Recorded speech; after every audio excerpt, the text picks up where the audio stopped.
comprendí en qué consistía la verdadera gloria. Tú, mi esposo, me llamaste y comprendí.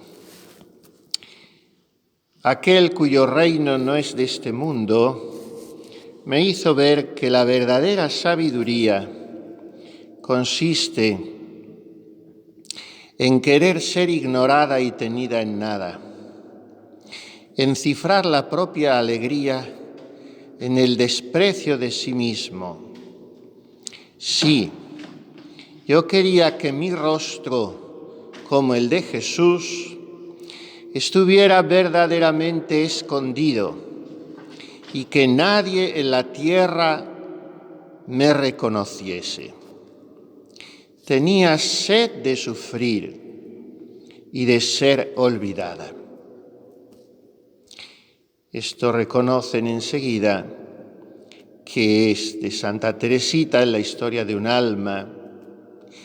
Esta mañana les citaba yo a la Madre Carmen de la Cruz, aquella identificación de la Carmelita descalza con la misión original y tan necesaria en una iglesia enfebrecida por los logros de unas estadísticas cada vez más infladas y clamoreadas. Cuanto menor es el número de vocaciones y más triste la ausencia de santidad visible en familias y en ministros del santuario. Y en esa iglesia son necesarias almas que quieran representar la santidad borrada, aquella de la que hablaba en sus pláticas el padre Torres. Almas que quieran ser la flor del campo, que con su perfume solo embalsamen a Jesús, que con su belleza solo recreen la mirada de Dios. Almas escondidas, calladas, muertas. Ayer hablaba yo con una chica que dice que tiene vocación de carmelita. ¿Usted quiere morir?, le dije. ¿Quiere usted sepultarse y que le echen tierra y más tierra encima y usted calle y sonría como que está muerta? Porque si no, ¿usted qué va a tener vocación de carmelita ni de nada? Son ensoñaciones románticas. Desaparecer, borrarse, como Jesús en su pasión, y descubrir que su faz adorable es tanto más hermosa cuanto más aparece velada por las lágrimas y oculta por las humillaciones. Y entonces ahondar en los tesoros escondidos en la santa faz, en los que llama Teresita los misterios de amor ocultos en el rostro de nuestro esposo. Ella fue la primera que tuvo la osadía en el Carmelo de Lisieux de llamarse de la Santa Faz. Y abrió una brecha con eso, como la abrió en tantas cosas en la Iglesia Teresita. Había un influjo grande entonces a finales del XIX, segunda mitad, sobre todo por una religiosa del Carmelo de Tours, Sor María de San Pedro, de la devoción a la Santa Faz, así como la devoción al Niño Jesús venía de otro Carmelo francés, sobre todo el Carmelo de Bonn, por otra religiosa. Y entonces Teresita une estos dos apellidos religiosos, primero con una copulativa y después quita la copulativa ella sola. Ya no es Teresa del Niño Jesús y de la Santa Faz, sino que es el Niño Jesús de la Santa Faz. O sea, la humanidad de Cristo, adorada y aprendida, mirándola en sus dos apoyaturas más visibles y más amables, aquellas donde Jesús aparece más inerme y más frágil y más necesitado de compañía y de cariño, en su infancia y en su pasión. Por lo tanto, Teresita no separa ambas advocaciones. Ella escribe dos oraciones a la Santa Faz. Una de ellas es una pequeña oración para invitar a sus novicias a mantenerse con ella, que es su maestra sin serlo, porque Santa Teresita fue un poco de todo sin ser nunca nada, que nunca, como no entró nunca en capítulo, que fue también otra de las garantías, ya no le hacía falta, le hubiera dado igual entrar en capítulo, estaba por encima de todo eso. Pero como decimos, es un aval muy grande para la santidad de una religiosa, de una carmelita. Santa Teresita no pisó el capítulo porque no, ya había 3 hermanas y dijeron que ella no, y fue maestra sin serlo, y fue casi la única que sostuvo a la priora sin haberla nunca votado, en fin, todas esas cosas. Y a sus novicias las invitaba al recogimiento de la vista, sobre todo en el refectorio, y para ello escribió, como saben, esa pequeña oración, prometiendo a Jesús imitar la actitud de sus ojos bajos y recogidos, según el ejemplo que él nos dio cuando, ante las burlas de aquel impío Herodes, que pretendía que él hiciera un milagro barato, pues Jesús, además de callar, dice Teresita, ni siquiera te dignaste posar en él tus ojos adorables. Ciertamente, divino Jesús, Herodes no merecía que lo miraras, pero nosotras que somos tus esposas, deseamos atraer sobre nosotras tu mirada divina. Te pedimos que nos recompenses con una mirada de amor cada vez que nos privemos de levantar los ojos.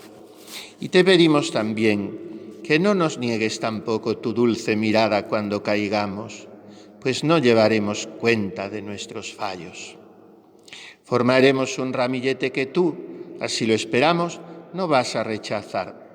En esas flores verás nuestro deseo de amarte y de parecernos a ti, y bendecirás a tus pobres hijas. Jesús, míranos con amor y danos tu dulce beso. Es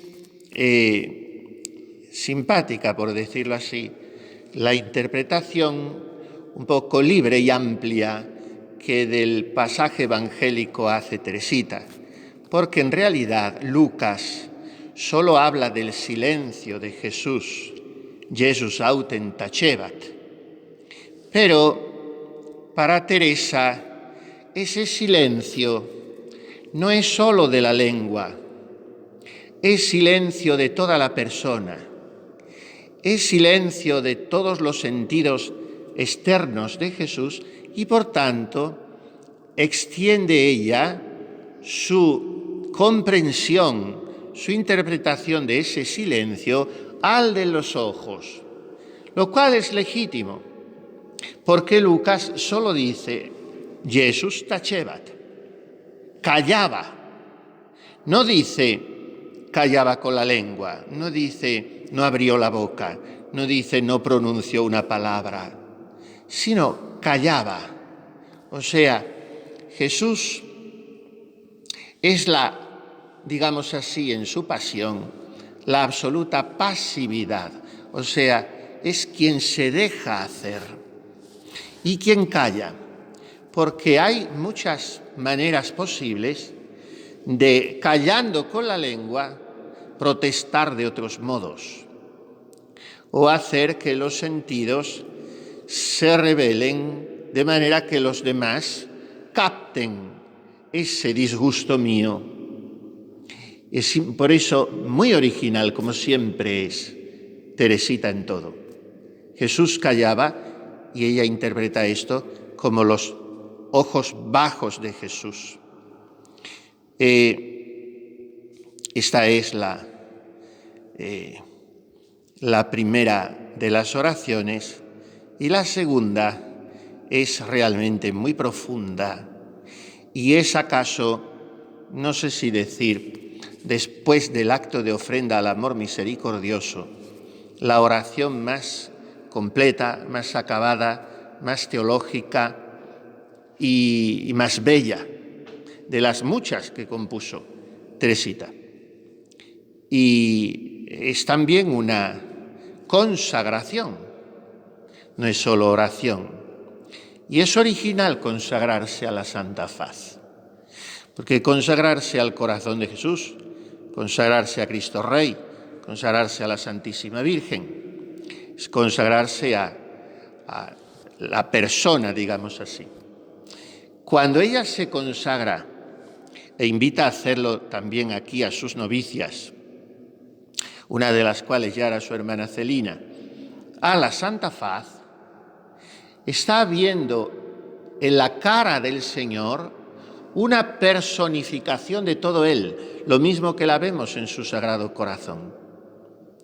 No entiende Teresa como menos inclusiva, digamos así, o menos metonímica de la persona de Cristo, su faz, que es su corazón.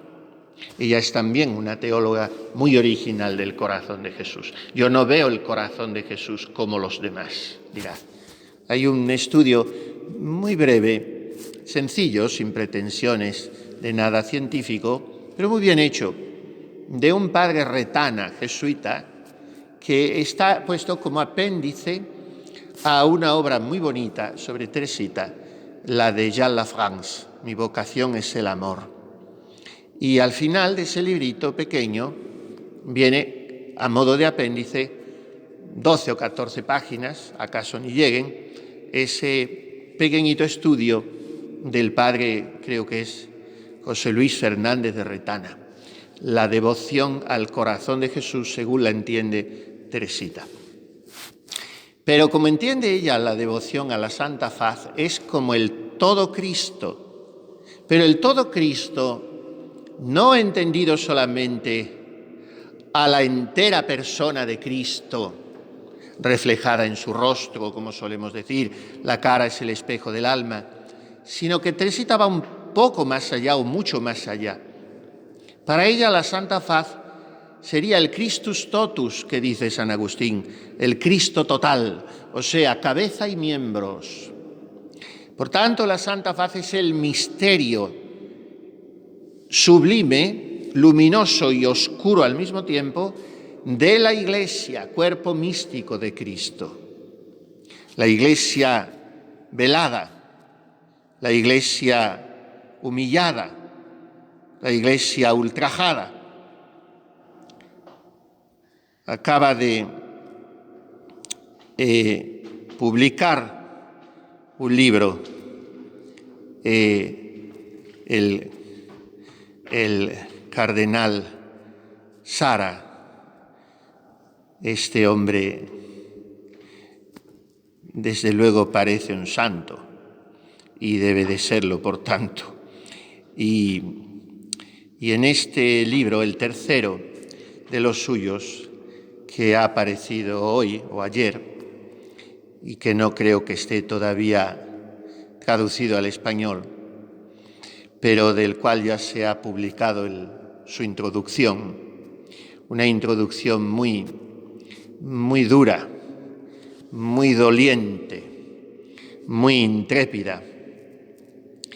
Y dice el cardenal Sara, entre otras cosas, en esa introducción, me lo ha mandado un sacerdote y me ha impresionado mucho.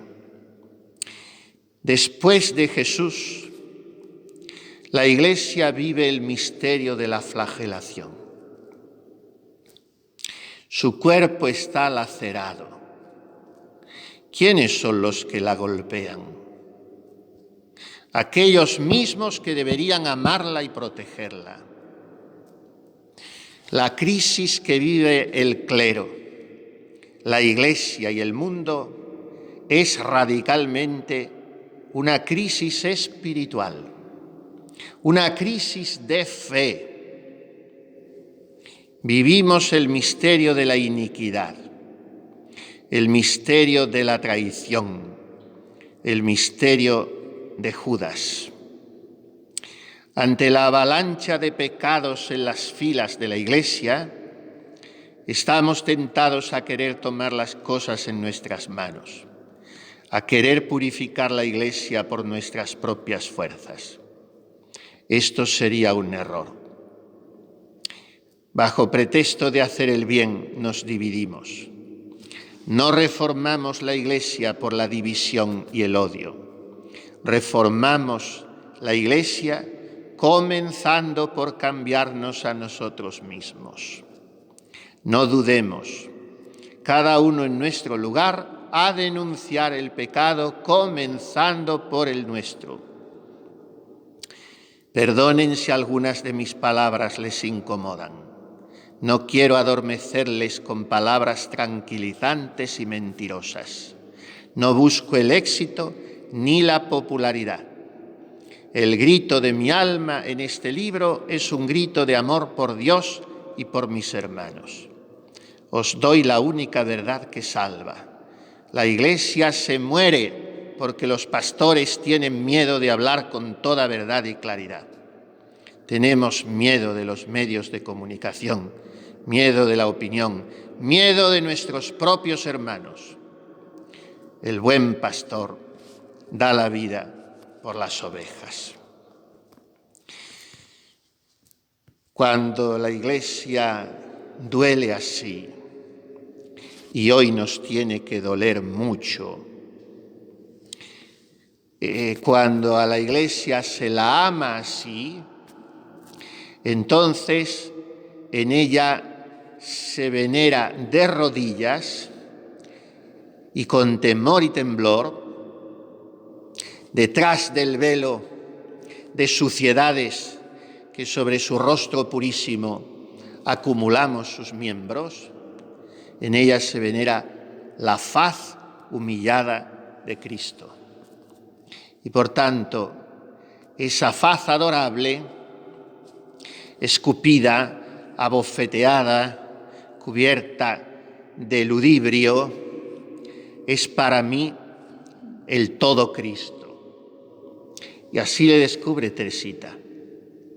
Y así le han descubierto tantas santas carmelitas descalzas, santas portaestandartes de la santidad borrada, que sin saberlo formular ni escribir, han vivido reproduciendo en sus rasgos la faz oculta de Cristo.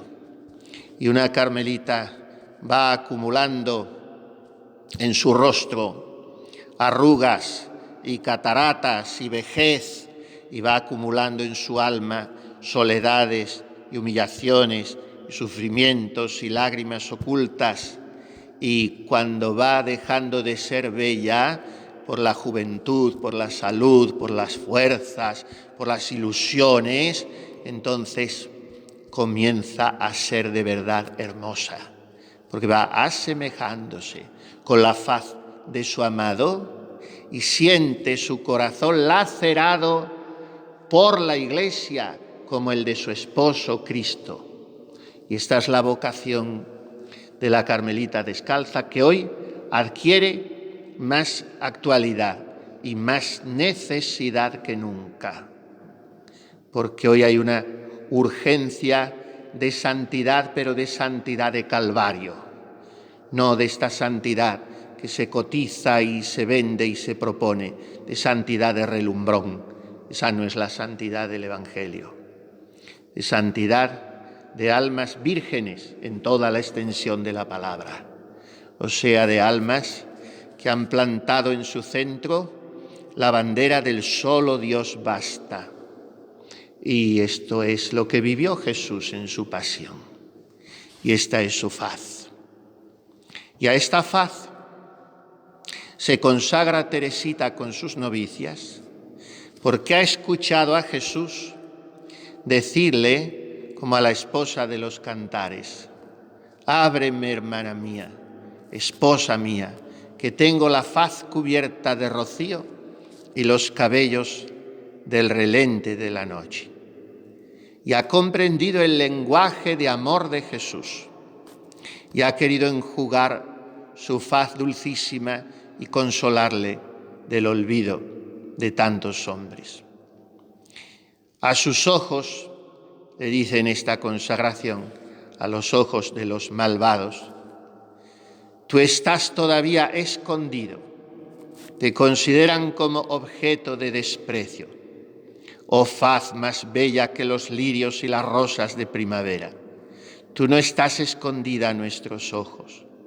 Las lágrimas que velan tu mirada divina nos parecen diamantes preciosos que queremos recoger para con su valor infinito comprar las almas de nuestros hermanos.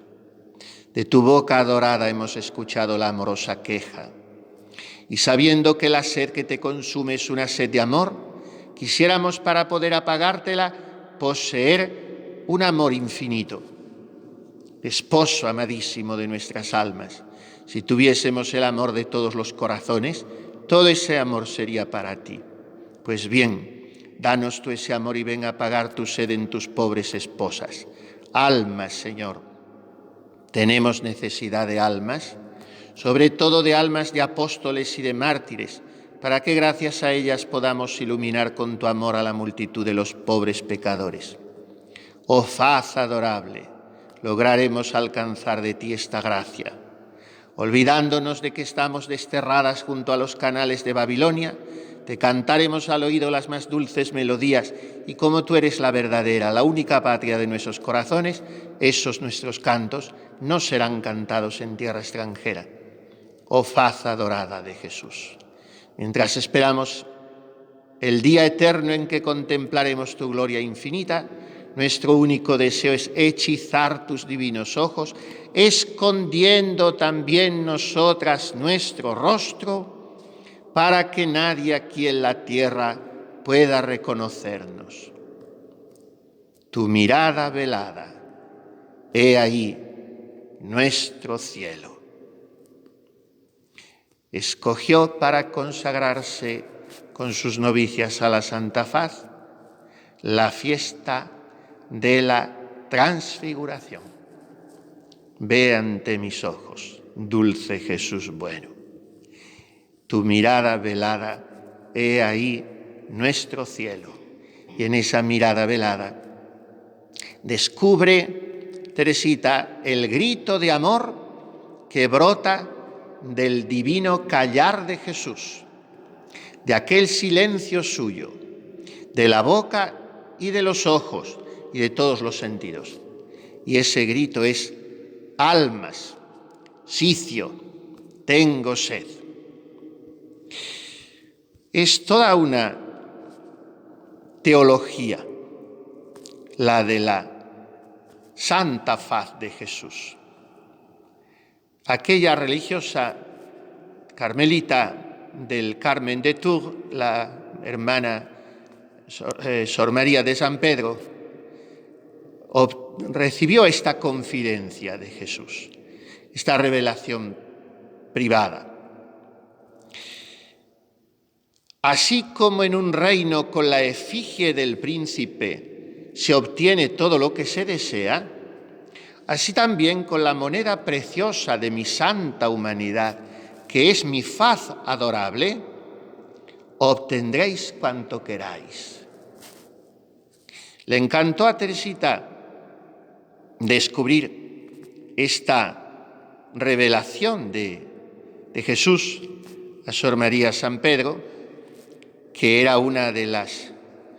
la última de las 7 promesas que Jesús le hizo sobre la devoción a su santa faz, las promesas a quienes honrasen su santa faz, y esta, como decimos, es la última, que la faz santa de Jesús es la moneda que hace que obtengamos del Padre Eterno cuanto queramos, y le gustó a Teresita, la copió en una estampa, la metió en su breviario y añadió ya como cosa propia esta breve oración, esta jaculatoria. Padre Eterno, ya que me has dado por herencia la faz adorable de tu divino Hijo, yo te la ofrezco y te pido a cambio de esta moneda infinitamente preciosa que olvides las ingratitudes de las almas que se han consagrado a ti y que perdones a los pobres pecadores. Sería una hermosa costumbre y tenerlo en el breviario es un despertador permanente. Al mirar la faz de Cristo, pedir siempre al Padre estas dos mercedes, que olvides las ingratitudes de las almas consagradas y que perdones a los pobres pecadores. Esa faz era la única hermosura para Teresita. En otra estampa del encuentro del niño Jesús con la Santa Madre, aquel episodio legendario, ella escribe: yo soy Jesús de Teresa, y añade: oh faz adorable de Jesús, única hermosura que cautiva mi corazón, dígnate imprimir en mí tu divina semejanza, para que no puedas mirar el alma de tu humilde esposa sin contemplarte a ti mismo. Oh amado mío, yo acepto por tu amor no ver aquí abajo la dulzura de tu mirada ni sentir el inefable beso de tu boca, pero te pido que me abraces en tu amor, a fin de que me consuma rápidamente y haga aparecer pronto ante tu presencia a Teresa de la Santa Faz. Son muchas las reflexiones, como saben, porque podría ser calificada de doctora de la Santa Faz, la teóloga de la Santa Faz en la Iglesia teresita, y siempre tienen ese denominador común: esconderse en la humillación de Cristo, en la kenosis permanente de ese varón de dolores que continúa en agonía hasta el fin del mundo y ante la cual nosotros no podemos dormir, como escribió Blas Pascal. Y todo esto nos lo representa la faz de Jesús. Jesús arde de amor por nosotras. Termina así una carta a Celina, cuando Teresita lleva justo un año en el Carmelo, tiene solo 16 años y acaba de presentarse aquella coyuntura tan dolorosa, tan humillante para las hermanas Martín, que fue la enfermedad de su padre, Luis, y de la que el Lisieux, iba a decir piadoso, pero en fin, el Lisieux beato, culpaba a Teresita, y ella lo sabía, porque se decía en los círculos eclesiásticos, entre cleriguetes y señoras de devocionario, que aquello lo había provocado la última de las niñas, que no había tenido consideración con dejar a su padre solo, y efectivamente no la tuvo, y por eso fue Santa Teresita. Y entonces aquello le llegaría de alguna manera, porque la comunidad de Lisieux no se distinguía en muchos de sus miembros por la educación y por la discreción, y tratarían de hacérselo saber a aquella niña, a la entrada de la cual no pocas se habían opuesto, y en fin, no era tan aceptada por todas. Y esto llegaría a Teresita. Y entonces escribe ella misma, a sus 16 años, una carta a su hermana Celina, consolándola, porque Celina, que tiene apenas 20, es la que tiene que bregar con aquella enfermedad tan penosa, mental, del señor Martín, que hace que se escape y que se conduzca como un enajenado. Y entonces le escribe una carta muy bonita, es del 4 de abril del 89, toda es hermosa y revela una madurez de juicio y una madurez afectiva extraordinaria. Esta chiquilla es una filigrana del Espíritu Santo, Santa Teresita. Y termina la carta diciéndole a Celina: el canto del sufrimiento unido a sus sufrimientos es lo que más cautiva su corazón. Jesús arde de amor por nosotras. Mira su faz adorable. Mira esos ojos apagados y bajos. Mira esas llagas. Mira a Jesús en su faz. Allí verás cómo nos ama. En ese año 89, cuando estalla aquel volcán de dolor para Teresita, que adoraba a su padre, y fue aquella enfermedad, pues ella en varias cartas, al menos en 3 cartas, alude a la Santa Faz, y en el año siguiente, 90, el año 1890, tiene ella 17, porque ella iba con el año, porque nació el 2 de enero, pues en 5 cartas vuelve sobre el tema de la Santa Faz y explota constantemente esa mina. Mira su faz adorable y escondámonos allí.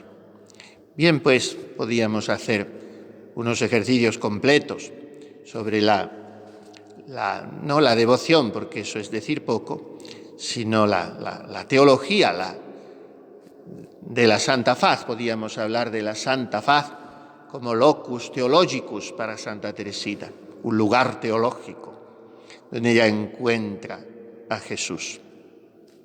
Y nosotros sufrimos uniendo nuestros sufrimientos a los suyos, como exhorta ella a hacer a su hermana Celina, o lo que hacemos es lamer nuestras propias llagas con un sentido autorreferencial, victimista, y estamos estableciendo un círculo cerrado del que no sabemos proyectarnos hacia la faz de Jesús.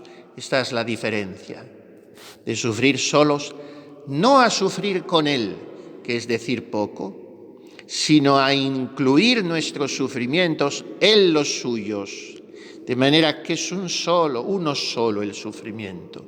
Y entonces solo sufriremos por lo que sufre Jesús, por su Iglesia, por sus sacerdotes, por los pecadores, por mi propia falta de correspondencia.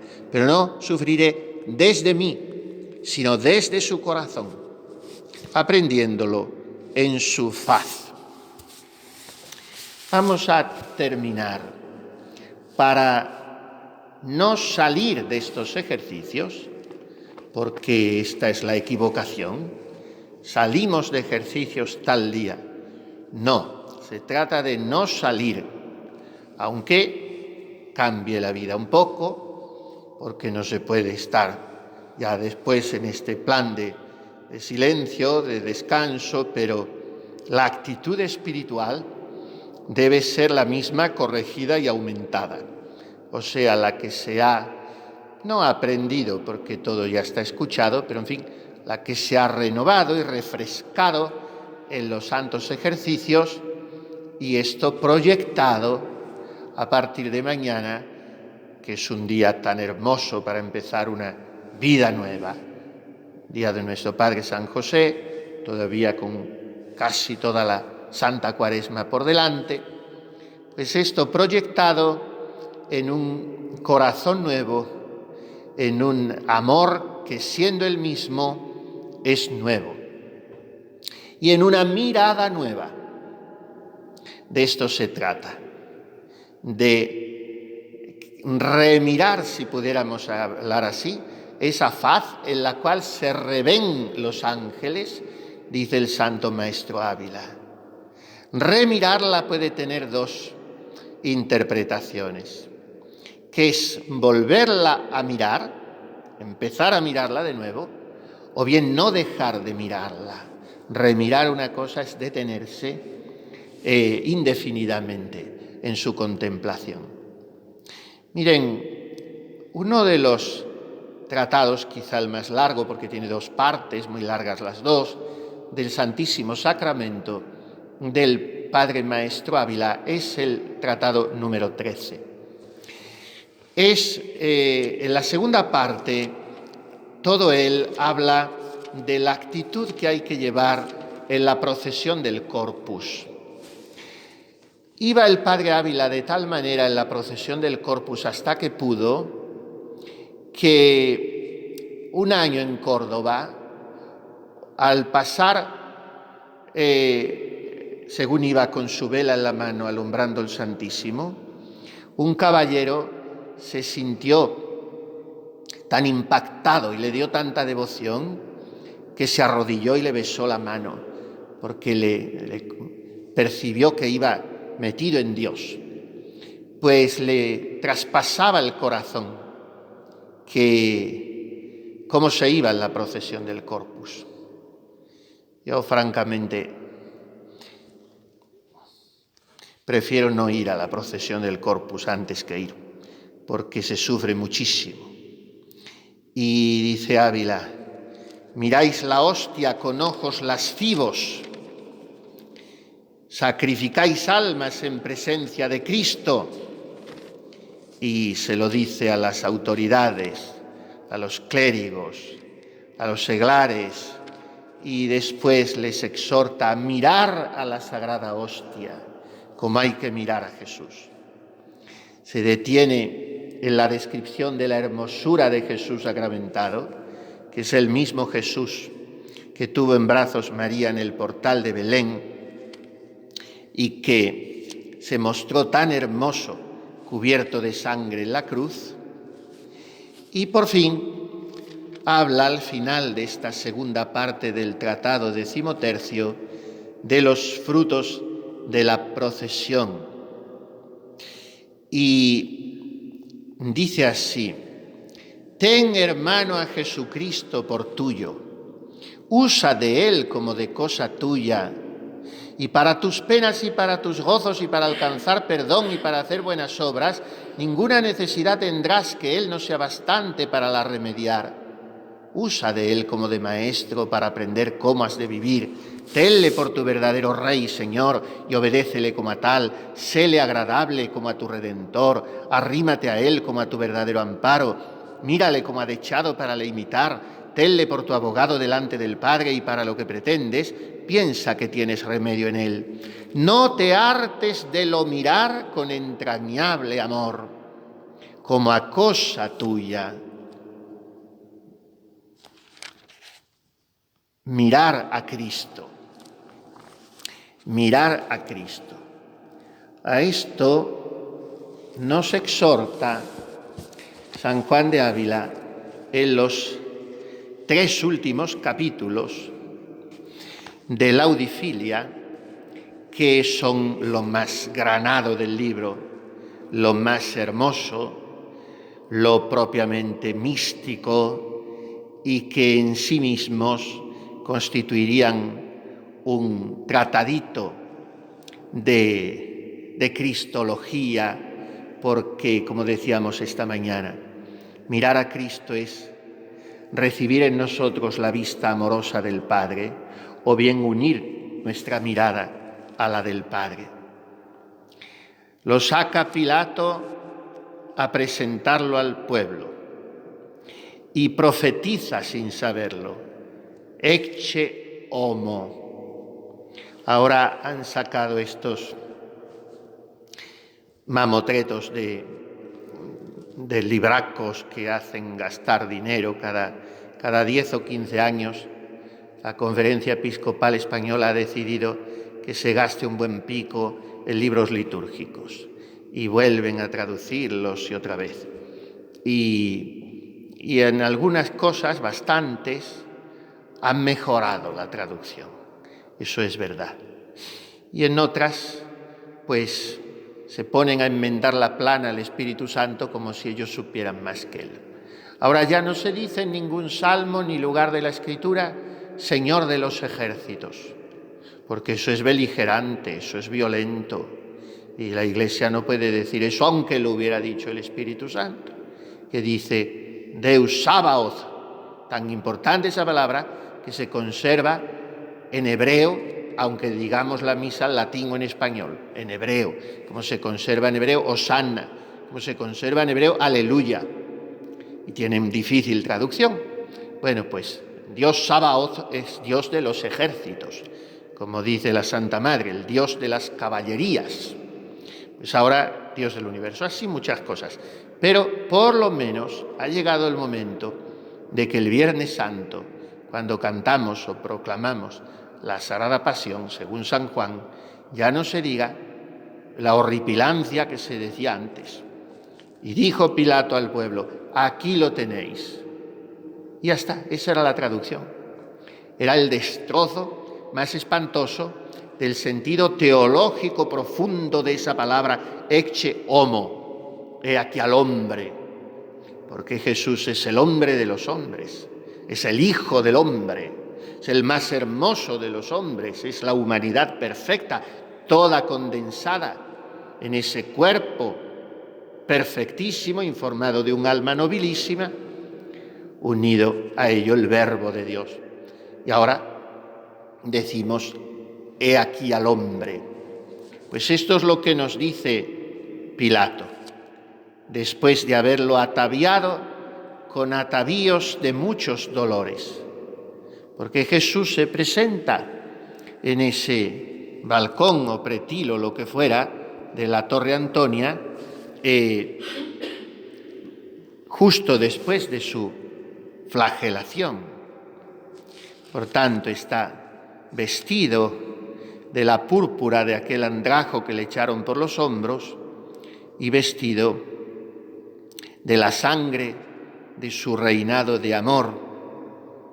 Veis ahí al hombre, es una cierta exhortación por parte de Pilato a los resquicios de piedad que pudiesen quedar en aquellos corazones que gritaban desaforados el crucifige. Ecce homo, esto es lo que hay de persona, les viene a decir, esto es lo que queda de él. ¿Queréis reducirlo todavía más? Este es el hombre. Vio el Padre Eterno que tal espectáculo como aquel de su unigénito Hijo, imagen de su hermosura, no era razón que tan pocos ojos ni tan malos lo mirasen, ni que a corazones tan duros se presentase, y ordenó que se diese otra voz muy mayor y que sonase en el mundo, y por boca de muchos y muy santos pregoneros, que dijesen, mirad a este hombre. ¿Quién es este hombre? Vamos a mirarle, a un rey tan limpio como Cristo, anunciado por boca tan sucia como la de Pilato. No hay espectáculo con tantas maravillas que contemplar como Cristo en aquella ostensión, la primera exposición mayor de su divina majestad ante el pueblo.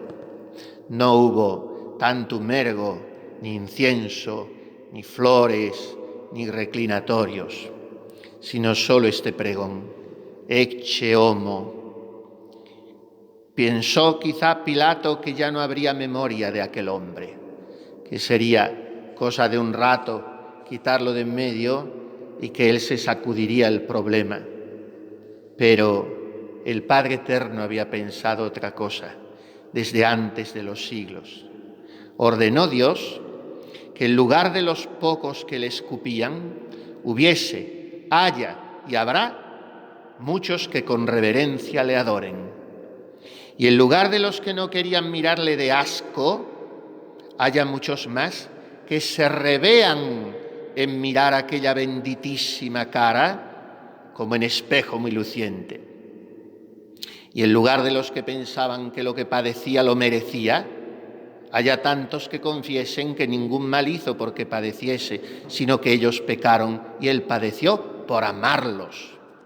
Y si la crueldad de aquellos fue tanta que no hubieron de él compasión, mas pidieron que fuese muerto en la cruz, quiere Dios que haya muchos que deseen morir por Cristo y digan con toda su ánima: heridas tenéis, amigo, y duelen os, yo las tuviese por vos. Y ahora se dirige a Ávila,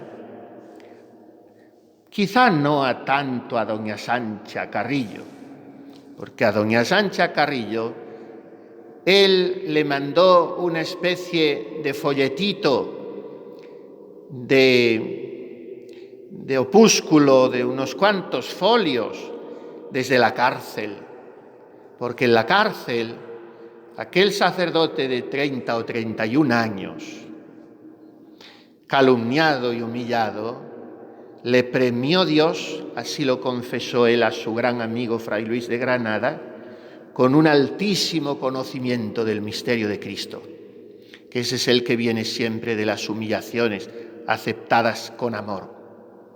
Y entonces lo plasmó en un boceto iniciático de un comentario a esas palabras del Salmo, Audi filia et vide. Se lo mandó a doña Sancha, que tenía 15 o 16 años, acababa de convertirse, se había recluido en su casa. Y le encantó a aquella muchacha y le suplicó que le escribiese más. Y Ávila le siguió dando un poquito forma de libro, pero no hizo mucho más. Y luego se lo comentaba a doña Sancha en alguna carta, y un buen día le dicen que han editado ese libro suyo, que lo van a editar sin permiso, aquí en Palma del Río precisamente. Y entonces él se pone a componerlo y dice, pues si lo van a editar así, y vaya usted a saber qué cosas van a poner, y que a lo mejor no va a ser lo que yo he escrito, yo lo escribiré en condiciones y lo editaré yo. Y entonces no deja de dirigirse en la redacción definitiva, que viene muchos años después, a una doncella, pero ya puede ser cualquier doncella. No deja de dirigirse a la esposa de Cristo, que ya no es doña Sancha Carrillo, ya puede ser una carmelita descalza que quiere mirar a Cristo. Y entonces él la interpela y le dice: mirad, doncella, a este hombre, Cristo, que por un indigno pregonero suyo es pregonado. Mirad a este hombre para oír sus palabras, porque este es el Maestro que el Padre nos dio. Mirad a este hombre para imitar su vida, porque no hay otro camino para ser salvos, sino Él.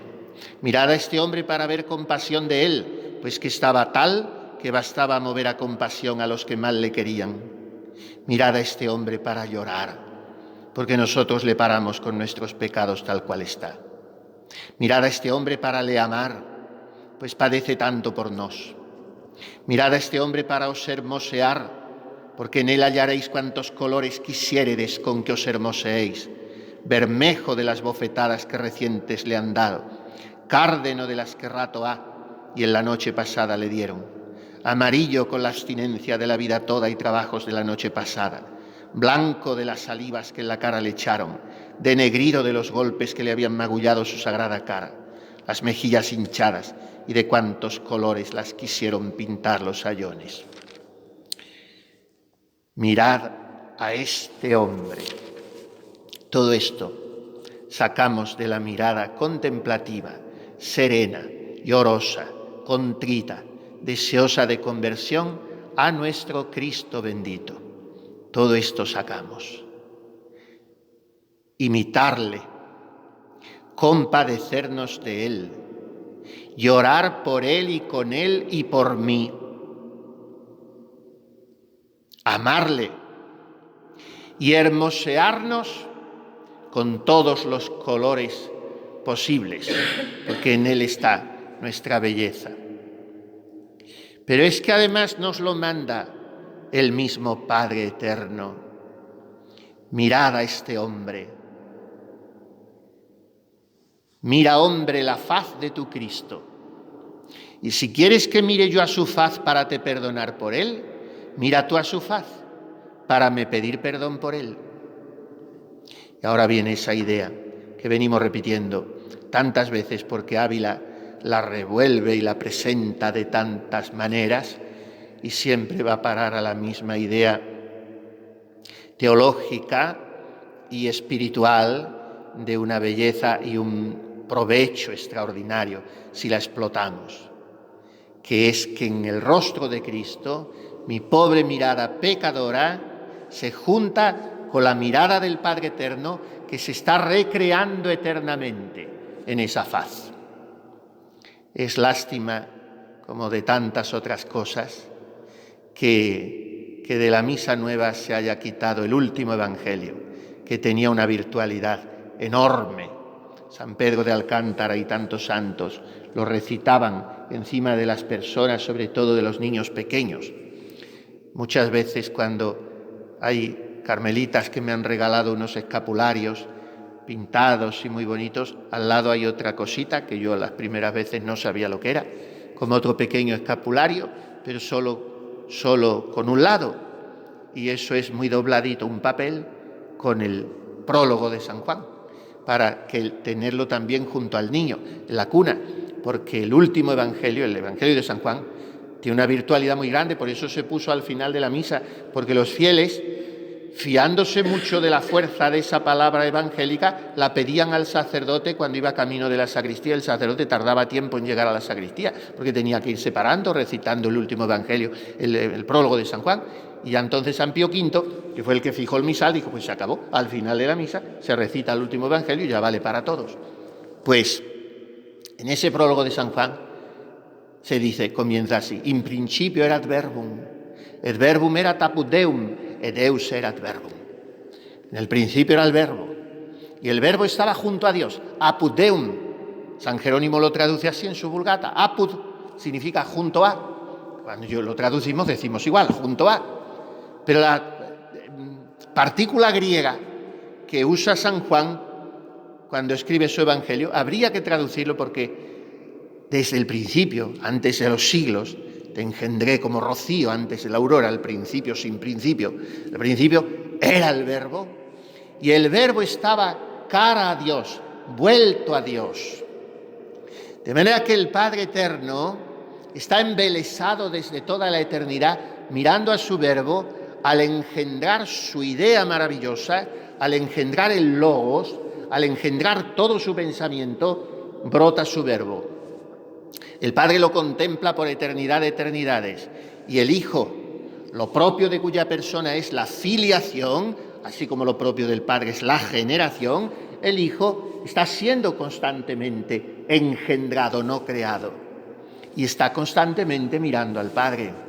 Y de esa mirada eterna, infinita, indescriptible, inimaginablemente amorosísima, está brotando la llamarada que es el Espíritu Santo, y esa es la vida íntima trinitaria.